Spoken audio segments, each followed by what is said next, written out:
నువ్వేమరా తీసుకోండి sir voice తీసుకో సరిపోతుంది.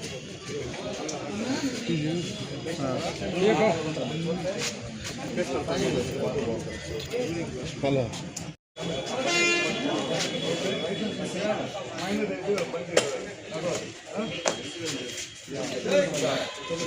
అందరూ కానీ ఏదో రాష్ట్ర స్థానంలో వయసు అంటే మీతో పాటు మీ తల్లి డ్రైవింగ్ లైసెన్స్ లేకుండా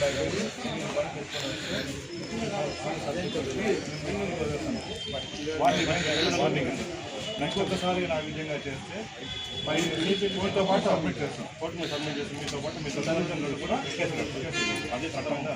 ఇంకొకసారి ఎప్పుడు కానీ మీరు బండి రాకూడదు వితౌట్ లైసెన్స్. ఏజ్ వచ్చిన తర్వాతనే బండి చూడాలి. ఇంకోసారి ఇప్పుడు విధంగా చేయలేదు.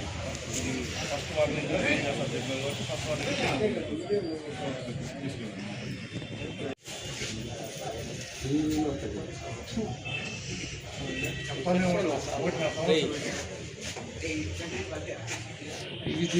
తీసుకో తీసుకో తీసుకో తీసుకో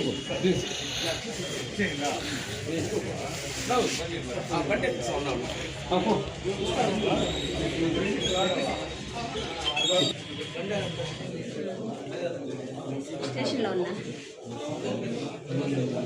అప్పుడేనా తీస్తాం ముందు పనికి వస్తాయి.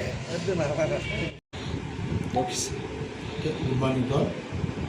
మా రాజశ్రీ ఎస్పీ గారి ఆదేశాల మేరకు టౌన్లో ముఖ్యంగా యువత మైనర్లు డ్రైవింగ్ చేస్తూ కొద్దిగా అతివేగంగా వెళ్తూ ప్రమాదాలకు కారణమవుతున్నారని స్పెషల్ డ్రైవ్ నిర్వహిస్తున్నాము. దీంట్లో మైనర్లు ఎవరో బండ్లు పట్టుకుని సీజ్ చేస్తాం. తల్లిదండ్రులు కూడా హెచ్చరిక. మైనర్ బండ్లు పట్టుకుంటే వాళ్ళ తల్లిదండ్రులపైన కూడా ఫైన్లు వేసి కేసులు నమోదు చేయబడతాయి. కాబట్టి తల్లిదండ్రులు పోలీసు వారి హెచ్చరిక ఏంటంటే మైనర్లకు వాళ్ళ పిల్లలకు 2 వీలర్లు కానీ 4 వీలర్లు కానీ పరిస్థితుల్లో ఇవ్వద్దండి. ఇచ్చి ఊరికే ఇబ్బందులు గురి కావద్దు పోలీసు వారి హెచ్చరిక. ఓకేనా? రోడ్ల మీద పోతారు, సౌండ్ చేస్తారు, పొల్యూషన్ చేస్తారు. వాళ్ళ గురించి మాకు రాబడిన సమాచారం అంటే కొంతమంది యూత్ ముఖ్యంగా యువత ఈ బైక్ రేసులు లాంటి వాటికి పాల్పడుతున్నారని తెలిసింది. వాటిపైన ఏడైనా దొరికిన వాళ్ళ కఠినంగా వ్యవహరించమను. కాబట్టి యువతకు పోలీసు వాళ్ళైతే అటువంటి బైక్ రేసులకు కానీ ఓవర్ స్పీడ్ కానీ బైకుల మీద విన్యాసాలు చేయడం అటువంటి పాల్పడి ఊరికే ప్రమాదాలు కొని తెచ్చుకోవద్దని పోలీసు కేసులు గురి కావద్దని.